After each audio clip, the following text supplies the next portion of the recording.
بھی نہیں رہ گئے. کہا جی وہ بہت بڑا جرمنی میں مال پھنس گیا تھا تو وہ اس کے لیے پھر بڑی اہم کال تھی. میں کہتا وہ کرما لے تو روٹی پھر بعد ہی کھا لے. میں روٹی کھانے کے قابل نہیں چھوڑا ہم. تو میرے نبی کی زندگی جب آپ گھر میں ہو تو اپنی بیوی کو عزت دو, بیوی خاوند کو عزت دے, کبھی اونچ نیچ ہو جائے.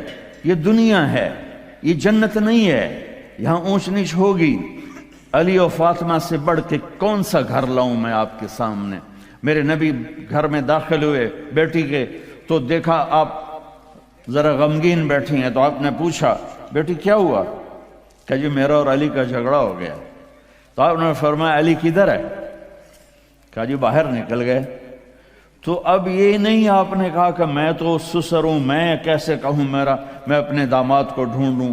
آپ خود ڈھونڈنے نکلے, کسی سے نہیں کہا کہ جاؤ علی کو بلاؤ. جب گئے تو وہ مسجد میں لیٹے ہوئے تھے اور کمر پہ مٹی لگی تھی, تو آپ نے پیار سے کہا ابو تراب اٹھو. یہ ٹائٹل آپ کو ہمارے نبی نے دیا, ابو تراب اٹھو. ان کو اٹھایا, کچھ نہیں کہا, ساتھ لائے اور گھر میں آ گئے. کچھ نہیں پوچھا کیا جھگڑا تھا, کیا لڑائی تھی. ہماری طرف دیہاتوں میں پنچایتیں ہوتی ہیں نا جھگڑے, تو وہ پوچھنے والے ہور لڑا کے کم ہور بکھا دیں دن. ہاں بھئی تو کی آکھیا, ہاں بھئی تو کی آکھیا, اسے کہے تو میں آکھیا نہیں ہو سکا, تو آکھیا, اسے کہے تو میں آکھیا نہیں ہو سکا, تو آکھیا. بھئی تھے لڑائی ہو کے صلح دی بجا ہو لڑائی ہو جاندی. میں قربان جاؤں, میرے نبی تشریف لائے اور آپ نے ایک لفظ نہیں بولے, اور آ کر آپ ایسے نا لیٹ گئے, زمین پر لیٹ گئے, زمین پر. ادھر حضرت علی کو لٹایا, ادھر حضرت فاطمہ کو لٹایا. اب مجھے دیکھنا, یہ ہاتھ علی کا پکڑ کے یہاں رکھا, ادھر سے بیٹی کا ہاتھ پکڑ کے یہاں رکھا علی کے ہاتھ پر. یہ دیکھ رہے ہو, اوپر آپ نے اپنا ہاتھ رکھا. اب یہ علی کا ہاتھ, یہ فاطمہ کا ہاتھ, یہ میرے نبی کا, اور کہا تم دونوں بولو ہماری صلح ہو گئی. کچھ نہیں پوچھا کیا ہوا, بقا تم کو ہماری صلح ہو گئی. تو دونوں نے کہا یہ ہماری صلح ہو گئی. تو آپ اتنے خوش نکلے کہ صحابہ بھی آپ کے چہرے کی خوشی کو دیکھ کر پوچھنے لگے یا رسول اللہ آپ تو بڑے خوش نظر آ رہے ہیں. تو آپ نے فرمایا میں علی و فاطمہ کی صلح کرا کے آ رہا. تو اس سے اونچا گھر اور کہاں سے میں دکھاؤں آپ کو. یہ دنیا ہے, اللہ کے واسطے اپنی اولاد کے لیے, اپنے لیے, اپنے گھروں کو خوبصورت بناؤ نبی والے اخلاق کے ساتھ, نبی والی محبت کے ساتھ. میں کیا سناؤں آپ کو. آپ نے حضرت عائشہ سے فرمایا عائشہ سنو, دھیان سے سنو, اظہار محبت, اظہار محبت. آپ نے کہا عائشہ مجھے جب سے پتا چلا ہے کہ تو جنت میں میری بیوی ہے, مجھے موت ہی اچھی لگنے لگ گئی. اور عربوں کے ماحول میں, عرب کے ماحول میں,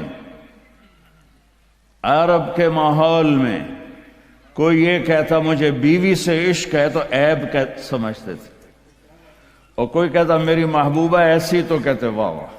یہ عرب کا ماحول تھا. جیسے یہاں گرل فرینڈ کا بوائے فرینڈ کا چل گیا ہے. اللہ ہمارے بچوں کو پاک دامنی نصیب فرمائے.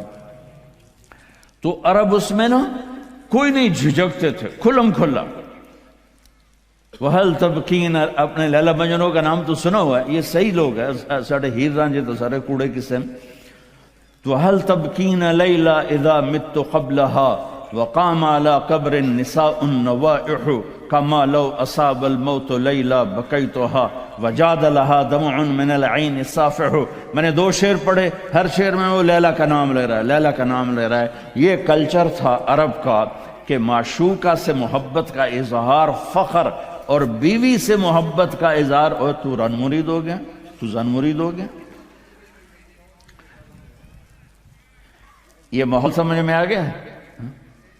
اس ماحول میں ایک شخص مسجد میں آتا ہے اور ایسے محفل لگی ہوئی ہے, اور آ کر پوچھتا ہے یا رسول اللہ آپ کو سب سے زیادہ کس سے پیار ہے؟ من احب الناس الیک. تو آپ نے اس کے کان میں نہیں کہا ہو رہا تھا, آپ نے زور سے فرمایا عائشہ سے. اللہ وہ تو ہل گیا. آپ نے کہا عائشہ سے.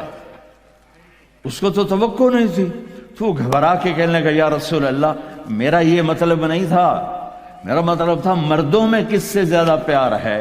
تو وہ آپ نے کہنا تھا ابو بکر سے، تو آپ نے ابو بکر نہیں کہا، آپ نے کہا عائشہ کے ابا سے۔ اس عائشہ کا نام دوبارہ لیا، انہوں تھوڑا جا پانی پیوا مناسب۔ اپنے گھروں کو آباد کرو محبت کے بول سے، محبت کے رویوں سے، محبت کی باتوں سے درگزر کرو، برداشت کرو۔ یہ میرے نبی نے زندگی سکھائی ہے۔ حضرت عمر کا فرمان ہے ما اکرمہن الا الکریم وما اہانہن الا اللئیم، بیوی کو وہ عزت دیتا ہے جو شرافت والا ہوتا ہے، اور بیوی کو وہ ذلیل کرتا ہے جو کمینہ ہوتا ہے۔ اتنا سخت لفظ کہیں نہیں استعمال ہوا کہ کمینہ آدمی بیوی کو ذلیل کرتا ہے اور شریف آدمی بیوی کو عزت دیتا ہے۔ تو میرے بھائی بہنوں، اللہ کے واسطے میری فریاد سنو، تمہارے گھروں کی خوبصورتی میرے نبی کی غلامی میں ہے۔ یہ ڈبل جابیں چھوڑو، یہ بڑے بڑے گھروں کی دوڑ چھوڑو، بڑی بڑی گاڑیوں کی دوڑ چھوڑو، اپنے گھروں کو بچاؤ اللہ کے واسطے، چونکہ یہاں کی نسل خطرے میں ہے۔ پاکستان میں کوئی برے سے برا بچہ بھی ہوگا تو ایتھیسٹ نہیں بنے گا، اسلام نہیں چھوڑے گا، یہاں اسلام چھوڑ دیتے ہیں۔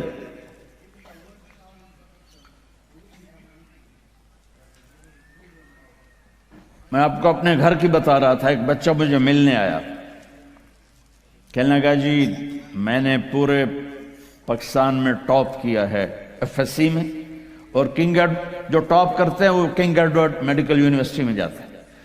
تو 2 دفعہ میں خودکشی کی کوشش کر چکا ہوں، پلز کھائیں، گولیاں، لیکن وہ زندگی تھی بچ گیا۔ تو میں نے کہا بیٹا تو چھوٹا سا ہے، تو نے یہ خودکشی کی کیوں یہ تو نے قدم اٹھایا؟ کہا جی میرے امی اور ابو اتنا لڑتے ہیں کہ ڈسہارٹڈ ہو کر میں 2 دفعہ خودکشی کی کوشش کر چکا۔ ماں اور باپ کی لڑائی نے اتنے بریلینٹ قابل بچے کو مرنے پر مجبور کر دیا۔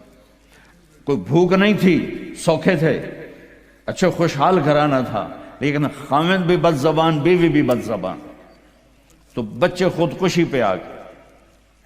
بھائیو اگر آپ اپنے آپ کو خوبصورت بنانا چاہتے ہو، دیکھو میں ہاتھ جوڑتا ہوں، سب دیکھو، اس زبان پہ قابو پالو۔ یہ زبان خوبصورت ہو گئی، دل جڑ جائیں۔ یہ چند روزہ زندگی ہے، میرے نبی کی 2 سنتیں لے لو، ایک زبان پہ قابو، یہ اس زبان پہ قابو پالو، اس زبان پہ قابو پالو، اس زبان پہ قابو پالو، تو آپ کے گھروں کے 90% مسائل ختم ہو جائیں گے۔ اور دل کو سب سے صاف رکھو، اور اپنے ایک دوسرے کا ہاتھ بٹھاؤ، اپنے بچوں کو اپنی دولت سمجھو، ان کو یہاں اچھا مسلمان بنا کے چھوڑو۔ اب یہ نسل یہاں رہنے والی ہے، واپس نہیں جائے گی، نہ تم جاؤ گے نہ تمہاری نسلیں جائیں گی۔ ایک پٹھان کوئی بیٹھا ہو تو پہلے معافی مانگتا ہوں، تو ایک پٹھان کا خرگوش گم ہو گیا، تو لوگوں نے افسوس کیا کہ خان جی آپ کا تو خرگوش گم ہو گیا۔ تو وہ کہنے لگا ارے بھائی غم نہ کرو، ہم نے اس کو نسوار کھلایا ہوا ہے، جب نشہ ٹوٹے گا ہمارے پاس ہی آئے گا۔